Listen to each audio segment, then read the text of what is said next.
ग्राम्य संस्कृति जिंदाबाद प्रस्तुत है आर्यन जीवन शैली का एपिसोड 3।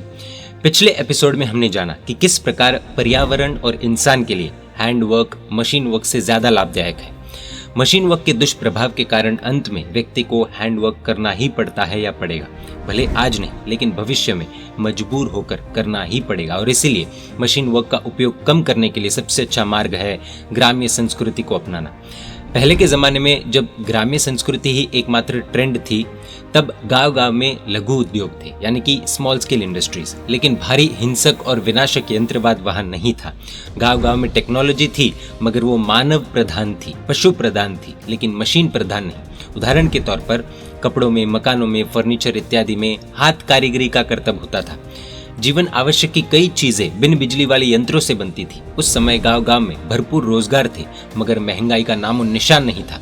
आज भरपूर मात्रा में बेरोजगारी भी है और भयानक महंगाई भी। उस समय सभी चीजों में क्वालिटी का स्तर उच्च प्रकार का होता था और आज अति निम्न प्रकार का।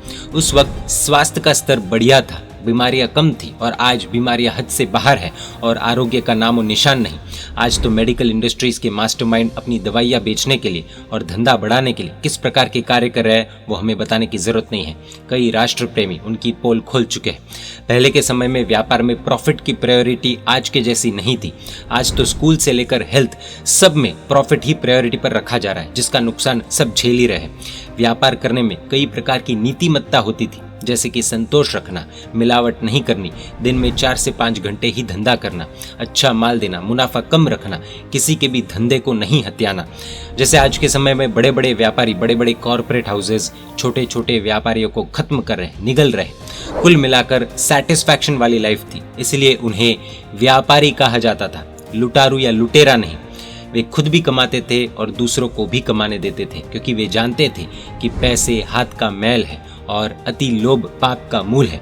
वे जानते थे कि यहाँ सब छोड़कर ही जाना है और कुछ साथ नहीं आने वाला है। व्यापार एक आरंभ समारंभ और सांसारिक प्रवृत्ति होने पर भी एकमात्र नीतिमत्ता और संतोष के कारण अर्थ पुरुषार्थ बन जाता है, क्योंकि इस तरह के व्यापार के माध्यम से आत्मा में नीतिमत्ता और संतोष गुण का विकास होता है। इन शॉर्ट, गुण ही धर्म है और दोष ही अधर्म है। पहले नियत, प्रतिष्ठा, गुण, संस्कार, ईमानदारी आदि क्वालिटीज मायने रखती थी। आज देखने जाए तो सिर्फ ये देखा जा रहा है कि पैसा, घर, गाड़ी, व्यापार कैसा है। वो मस्त है तो व्यक्ति मस्त है, भले व्यसन आदि करता हो, भले क्राइम्स करता हो, लेकिन जेब में पैसा है तो व्यसनी भी मस्त है, क्रिमिनल भी मस्त है। आज सभी को लग रहा होगा कि बात सही है, लेकिन प्रैक्टिकल नहीं, क्योंकि अभी हम शहरों में रहते हैं, इसीलिए गांव की जिंदगी यहाँ जीना नामुमकिन है। So no point in talking about it. True, इस बात से कोई इनकार नहीं कर रहा है कि अब जमाना बदल चुका है, लेकिन जो व्यक्ति इतिहास को नहीं पढ़ता वो भविष्य का निर्माण नहीं कर सकता। जैसे जैसे हम इस आर्यन जीवन शैली सीरीज में आगे बढ़ते जाएंगे, वैसे वैसे आपको क्लियर होता जाएगा कि इस पुस्तक को लिखने वाले लेखक का उद्देश्य क्या है। अगर आप में से किसी ने गांव की जिंदगी देखी होगी तो आपको पता होगा। हमारी टीम ने कुछ ही समय पहले सराक के गांव को विजिट किया था। वहां हमने देखा घर के आंगन में ही बेसिक चीजों की खेती वे करते हैं। घर के पीछे की तरफ कहीं कुआं होगा और इसीलिए बिजली आदि का उपयोग तो करते हैं, लेकिन किसी भी वस्तु पर निर्भर नहीं है, डिपेंडेंट नहीं है, क्योंकि बेसिक एमिनिटीज की सेटिंग खुद ही कर दी है। भले कम कमाते होंगे लेकिन जीवन में संतुष्ट है और शहर के लोगों की तुलना में बहुत बहुत बहुत ज्यादा खुश है। मशीन से ज्यादा मैनुअल अथवा मैन वर्क पर निर्भर है। आज भी वे लोग खेती बाड़ी ही करते हैं। आज भी बड़ी उम्र वाले लोगों से पूछा जाए तो यही कहते हैं कि इस शहर वाली जिंदगी से ज्यादा तो गांव वाला जीवन अच्छा था। आखिर वो ऐसा क्यों कहते हैं? क्या हमने कभी सोचा है? उनकी खुशी का और हमारे दुख का, हमारे टेंशन का, हमारे स्ट्रेस का सबसे बड़ा कारण है निर्भरता, डिपेंडेंसी। हम बिजली ना आए तो टेंशन, लिफ्ट ना चले तो टेंशन, नेटवर्क प्रॉब्लम हो जाए तो टेंशन, इंटरनेट ना चले तो टेंशन, काम वाली ना आए तब तो टेंशन ही टेंशन। हम पूरी तरह से डिपेंडेंट हो चुके हैं। थोड़ा ऊपर नीचे हो कि हमारी खुशी का मीटर भी ऊपर नीचे हो जाता है। हम सब इसके भागीदार हैं, लेकिन ये स्वीकारना पड़ेगा कि आधुनिकता के नाम पर, विकास के नाम पर हमने रिसोर्सेज का मिसयूज किया है और कर ही रहे। नतीजा हम सब जानते ही है। जो ग्लोबल वार्मिंग का प्रॉब्लम असंख्य सालों से क्रिएट नहीं हुआ था, वो प्रॉब्लम पिछले 50-100 सालों में हुआ है।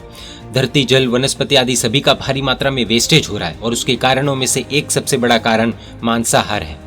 जो लोग मांसाहार भी नहीं करते थे वो लोग भी विज्ञापनों के कारण मांसाहार करने लगे, अपनी संस्कृति को भूल चुके हैं। आज का व्यापार जगत सिर्फ और सिर्फ प्रॉफिट देखता है, किसका शोषण हो रहा है, कितने परिवार बर्बाद हो रहे हैं, कितने जानवर मर रहे हैं, प्रकृति का कितना विनाश हो रहा है, इन सब बातों से उन्हें कोई लेना देना नहीं है। लेकिन ग्रामीण लोगों की, वहां के व्यापारियों की सोच इस तरह की नहीं थी। वे अपनी हदों को जानते थे। नीतिमत्ता और संतोष, सैटिस्फैक्शन उनके व्यापार का मेन सिद्धांत था, ऐसा समझ सकते हैं। उन्होंने प्रभु महावीर के वचन जियो और जीने दो पर अमल किया था। खुद भी कमाओ और सामने वाले को भी कमाने दो। उनमें किसी भी प्रकार का कंपटीशन नहीं होता था कि उसकी दुकान में ज्यादा ग्राहक है तो मेरे पास और ज्यादा होने चाहिए, और ना ही वे अनीति से किसी और की कमाई हुई वस्तु पर हाथ डालते थे। वे उनका घर चल जाए, वे शांति से रह पाए और कोई तकलीफ ना आए, इसलिए कमाना चाहते थे, न कि लग्जरीज, शो ऑफ, दिखावे के लिए एक्सेट्रा। यहाँ पर एक प्रश्न उठ सकता है कि अगर ग्राम्य संस्कृति इतनी ही अच्छी थी तो उसका नाश किस प्रकार हुआ? मॉडर्न टेक्नोलॉजी, मशीन वर्क, शहरी संस्कृति का उपार्जन किस तरह हुआ? इन सभी सवालों के जवाब हम जानेंगे अगले एपिसोड में। इस QR कोड को स्कैन करके आर्यन जीवन शैली पुस्तक आप प्राप्त कर सकते हैं। अधिक जानकारी के लिए इस कॉन्टैक्ट इन्फॉर्मेशन पर संपर्क कर सकते हैं। जय जिन शासन, जय महावीर।